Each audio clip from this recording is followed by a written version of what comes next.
Mga master, balitang good news muna tayo, no? Kahapon po ito. Ito pong House Bill number 9682 or tinatawag pong Teaching Supplies Allowance Act ay aprobado na po sa pangatlo at final na pagdinig sa House of Representatives. Kung matatandaan po ninyo, December 6 yata yon nang ito ay aprobado sa second reading. And kahapon, December 12 ay aprobado na sa third reading itong House Bill na ito na intended para taasan ng cash allowance ng mga public school teachers. So napakagandang balita po nito mga master dahil matagal na po natin itong inaabangan at hinihintay. At sa ngayon mga master, ang magandang balita pa dyan kasi nauna na po itong na-approve doon po sa House, sa Senado. No, aprobado na po ito sa Senado, Senate Bill number 1964, kabalikat sa Pagtuturo Act. Ngayon, aprobado na rin siya sa House of Representatives, House Bill 9682, Teaching Supplies Allowance Act. So, ibig sabihin, ito ay napakalapit na po doon sa sitwasyon na maging batas para ma-implement na ito sa susunod na taon. Ang nakikita po natin na mangyayaring nito mga master, pagkatapos nito ay ito pong pagkakaroon ng isang bicameral na Congress, no? Bicameral na meeting ng mga senador at mga kongresista. Kasi may mga provisions doon sa dalawang bills na na-approve nila na magkaiba. Dulot po ng difference ng kanila pong approval. No, doon po sa Senado, na-approve po ito, I guess buwan po yun ng May, no? Hindi pa po nagsimula ang current school year.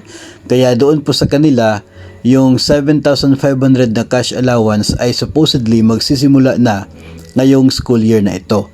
No? Pero dahil hindi pa yan naging batas, kaya hindi po siya na-implement. Ngayon, itong House of Representatives, ang sa kanila, ang 7,500 magsisimula siya next year, next school year. No? So, yun ang kanila pong part ng kanila pong gagawing bicameral meeting as to ano yung masusunod na version. So most likely baka ang masusunod nito ay itong version ng mga kongresista, no, para next year, next school year magsimula ang 7,500, then following year and the years thereafter is 10,000 na yung cash allowance ng mga public school teachers. So ang susunod mga master nito ay yung pag-finalize nila ng version na siya pong dadalhin sa Malacanang para sa paglagda ng Pangulo. So abangan po natin kung ano po yung magiging final version ng ginagawang batas ngayon para taasan ng cash allowance. Then, aabangan din po natin yung paglagda nito ni Pangulong Bongbong Marcos para pagdating ng preparation ng budget ay magiging part na po siya. Then, if ever na aaprubahan siya maging batas na effective next year, ay 7,500 na yung cash allowance. So, aasahan natin na by the start of next school year, matatanggap na talaga siya, no? Itong batas na talaga lang kailangan natin mga master para ma-implement yan at makapaghingi yung DepEd ng budget para sa purpose na yan, kasi makakaroon siya ng legal basis sa pamamagitan ng isang batas.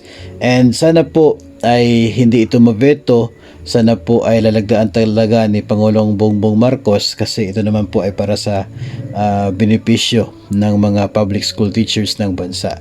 So from 5,000 na cash allowance, napakalapit na po na ito'y magiging 7,500 at magiging 10,000 the following year and the years thereafter. So maraming salamat sa atin po mga mambabatas, mga senador at mga kongresista. Ito po yung action talaga na kapag aaprubahan nilang dalawa, no, yun po talaga yung signal na talagang mayroong malaking pag-asa na maging batas at may implement ito ng DepEd. So ang isa pa po sa ating inaabangan ngayon ay doon naman po sa Senado, no, yung kanila naman pong action para doon sa pagbaba ng retirement age, no, kasi yun ay approved na ng mga kongresista. Yung mga senador na lamang po ang ating hinihintay para sa second reading nila yung pagbaba ng retirement age ng mga public school, ng mga public servants, no, empleyado ng gobyerno. At yun po ating aabangan at ating pa rin pong ihahatid sa inyo the moment na magkakaroon po tayo ng bagong balita tungkol po sa isyong yan.